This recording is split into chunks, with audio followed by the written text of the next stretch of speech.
L'énergie maintenant potentielle de pesanteur. Donc, comme énergie potentielle, c'est une énergie qui est due à la position de l'objet. Et on a deux parties. On a énergie potentielle de pesanteur et l'énergie potentielle élastique.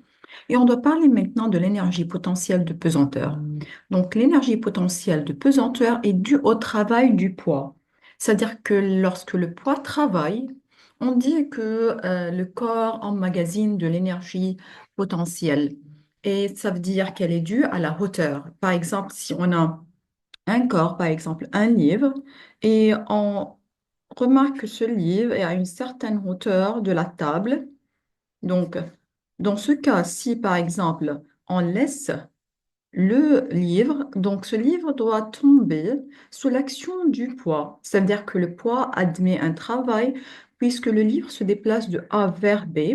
Donc, dans ce cas, puisque le poids a pu faire un travail, donc on dit que le corps, que le livre, à cette position, avait une énergie qui est appelée l'énergie potentielle de pesanteur. يعني كان مخزن énergie, c'est l'énergie potentielle de pesanteur qui est due à la hauteur. Donc, à la hauteur, et on doit faire attention, c'est la hauteur par rapport à une certaine référence. اعتبرنا هون إنه la table, c'est la référence de la hauteur. Donc, ici, dans cette figure, on remarque que lorsque le garçon est en haut, il a une certaine hauteur par rapport au sol.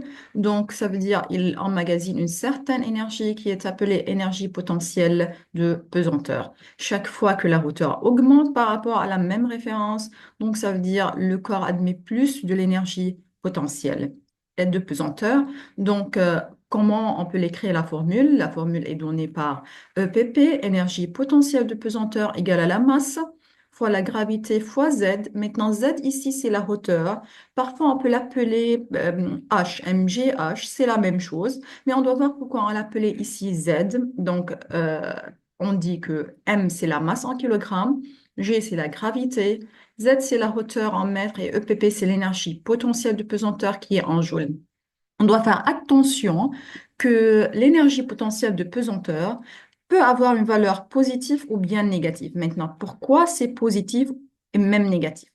On remarque que la masse, elle est toujours positive et la gravité encore, elle est toujours positive. Donc, la valeur ou bien le signe négatif provient de la hauteur. Comment ça? Donc, on a déjà dit que pour déterminer la hauteur, on a besoin d'une certaine référence. Si le corps est au-dessus de la référence, donc dans ce cas, on dit que Z, ça veut dire ici, ça c'est la point A, on peut dire que ZA, c'est égal à plus H. Il est au-dessus pour référence. Lorsque le corps est sur la référence, donc on dit que Z, ici, en ce point par exemple B, Z au point B, c'est égal à 0. Il n'y a pas une hauteur par rapport à cette référence. Et lorsque le corps est au-dessous de la référence, تحت référence, donc on remarque que ici on peut dire que Z au point C ici, on remarque qu'elle est au-dessous de la référence. ZC, c'est égal à moins la hauteur H. Donc, c'est pour cela on peut dire que l'énergie potentielle de pesanteur qui est donnée par M fois G, fois Z, fois la gravité fois Z. Donc, elle peut être positive ou bien négative. C'est selon la hauteur par rapport à la référence ou bien la position du corps par rapport à la référence. On fait une petite application. Donc, une balle de masse M égale 0,2 kg est lâchée du point A sur un plan incliné qui fait un angle de 30 degrés avec l'horizontale. Elle atteint le chemin demi-circulaire. Le rayon R égale 0,2 m et puis continue son mouvement pour arriver au point D, tel qu'on a AB égale 4 mètres. La question, c'est calculer l'énergie potentielle du pesanteur du système Balter au point A, B, C et D. Donc, on commence. EPP au point A, c'est égal à M fois J fois Z de A. Maintenant, la masse, c'est donné, c'est 0,2, je vais essayer de dire c'est 10. Z de A, on remarque que la hauteur, c'est ça la référence ici. Donc, A est au-dessus de la référence, ça sera Z de A. On remarque qu'elle est opposée à l'angle alpha. Donc, pour la chercher, on doit écrire ici Z de A, c'est égal à plus la hauteur, elle est positive. et elle est égale à AB sinus alpha, puisqu'elle est opposée à l'angle alpha. Donc, on fait le calcul. Ça sera 4 sinus de 30. Donc, ça veut dire que c'est égal à 2 mètres. Donc, ici, on remplace 2 et on obtient comme réponse, c'est égal à 4 joules. Donc, elle est positive puisque c'est au-dessus de la référence. Maintenant, EPP au point B. EPP au point B, c'est égal à mg ZB.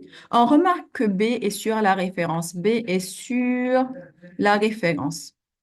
Donc, puisque B est sur la référence, ça veut dire ZB, c'est égal à 0. Donc, ici, on obtient la réponse, c'est égal à 0. Maintenant, EPP au point C, c'est égal encore M fois G fois Z de C. La masse est 0,2, G c'est égal à 10. Maintenant, on doit remarquer ZC. Tout d'abord, on remarque que C est au-dessous de la référence. Ça veut dire on a besoin de faire attention que ZC c'est égal à moins la hauteur. Maintenant, comment on peut chercher la hauteur dans ce cas? On a déjà dit que le chemin ici, c'est un chemin demi-circulaire. Et on sait que cette partie, c'est ce qu'on appelle le rayon dans un cercle. Lorsqu'on a un cercle, donc, cette partie ici est appelée le rayon. Donc, ça veut dire ZC, c'est égal à moins le rayon. Moins car c'est au-dessous et R car c'est une partie demi-circulaire. Donc, on obtient c'est moins 0,2 et on remplace ici. Donc, on obtient comme réponse moins 4 joules.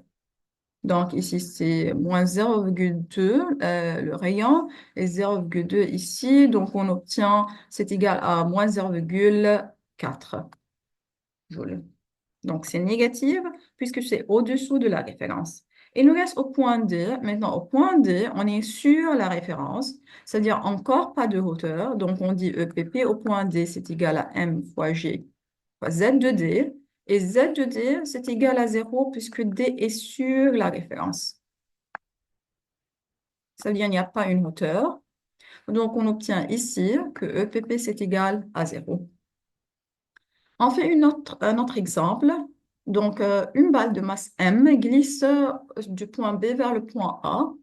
La première question, donc c'est seulement en expression. Donner l'expression de EPP de la balle au point B, du système Balter au point B. Donc, on dit que EPP point B, c'est égal. Maintenant, puisque tout d'abord, on doit faire attention à la référence. Donc, la référence, c'est le sol. Donc, ça, c'est la référence ici. On remarque que B est au-dessous de la référence. Ça veut dire c'est M fois G, fois directement, on peut décrire C plus, donc c'est HP. Deuxième partie, EPP maintenant au point A. On remarque que A aussi est au-dessus de la référence. Donc, c'est égal à MG encore plus HA. Partie 3, trouver la variation. On sait que la variation, ça veut dire elle peut être exprimée en mathématiques par delta. La variation de EPP, ça veut dire delta EPP.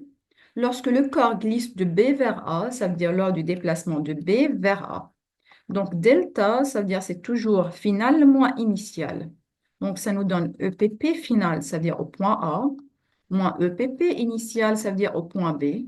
Donc, on obtient comme réponse MG HA moins MG HB. On peut prendre MG en facteur commun, donc on obtient c'est HA et moins HB.